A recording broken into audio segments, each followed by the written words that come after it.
In this video, I'm going to read a section from a booklet I wrote and copyrighted. It's called The Idiomatic Usage of the Last Days Idiom in the Greek Bible. I've already had other videos on the last days, so this is sort of redundant.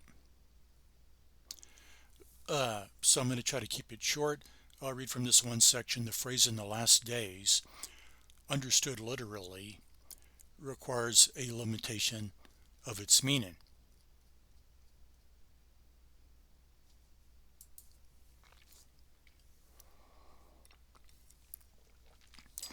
Philip Desprez, whom I quoted above on page 239 of the same book, speaks of the last days of the Jewish dispensation and the last days of the then existent age. And I deliberately put the words "the last days" in bold for the purpose of this video, and put the modifier beginning with the English word "of," the prepositional phrase, in yellow, because I'm trying to point out that modern interpreters of the Bible feel compelled to supply the age because they don't understand the idiom. About 1990, I learned that this is wrong. The expression is an idiomatic adverb and doesn't need an explanatory modifier. The expression "last days," literally interpreted, leaves the reader hanging in suspense. The reader might think that days will cease to exist.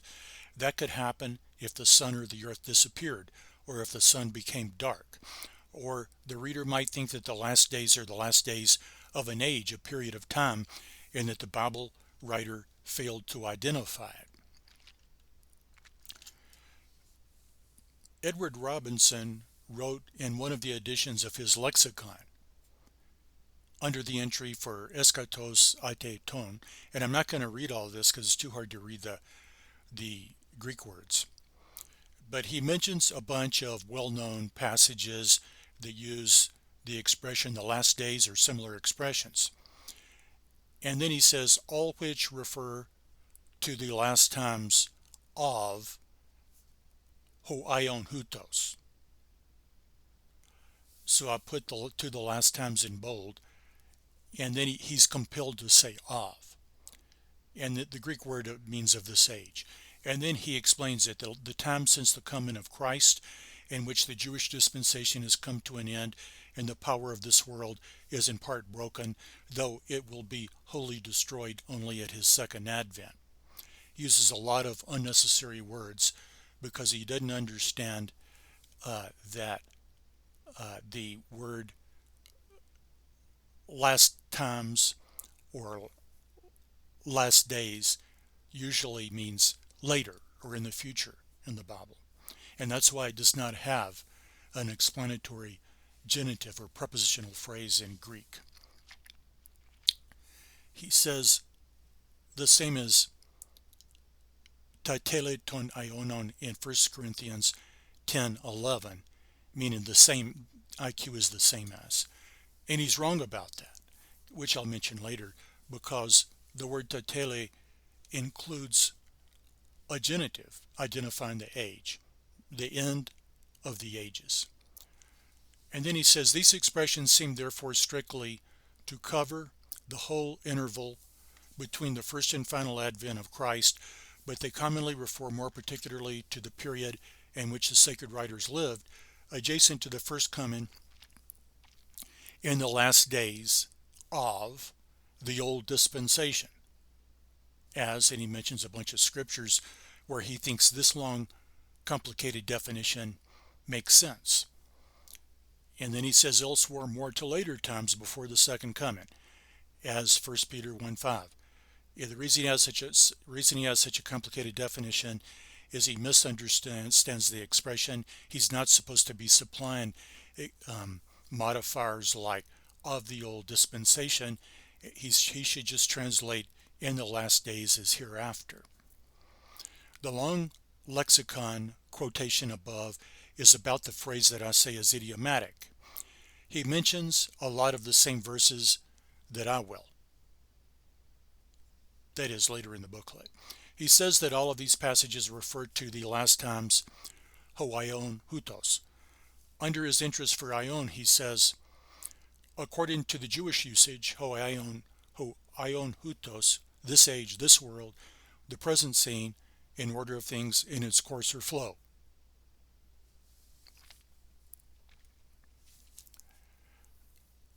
But he's just imagining that we're supposed to imagine the unstated age he's talking about. Robinson is saying something like this, that all the scriptures that he mentioned with the phrase last days require the reader to understand, to read into the text, to subad a prepositional phrase like of the old dispensation or of the Jewish dispensation, but he did not explain to the reader why the Bible writers always forgot to write the appropriate prepositional phrase themselves. Robinson cited 1 Corinthians 10:11, which speaks of tateleton aionon, the ends of the ages. Notice that Paul remembered to use a prepositional phrase after tatele, even though Robinson didn't understand the difference. The reason that Paul limited the expression by saying of the ages was that tatele did not signal an idiomatic expression, whereas the Greek phrase for the last days did.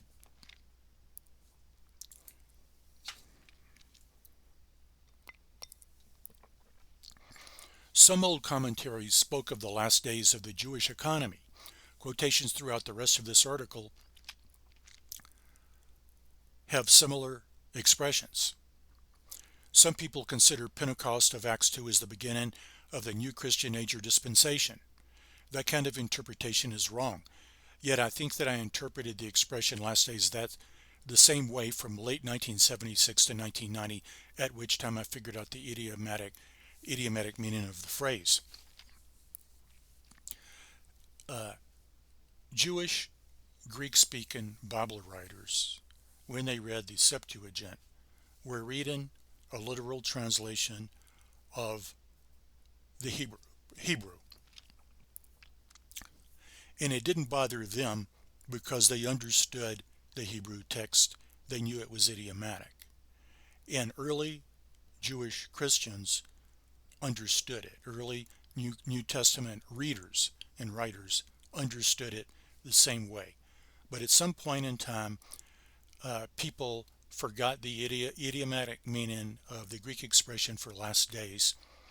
I think it might have been that whereas the early Christians, there were large numbers of early Greek-speaking Christians, but as time went on, most Greek-speaking Christians were Gentiles and did not have that knowledge, did not carry that knowledge of the expression with them. At least that's what I'm guessing. I don't really know when this confusion happened or why. So that's the end of this video.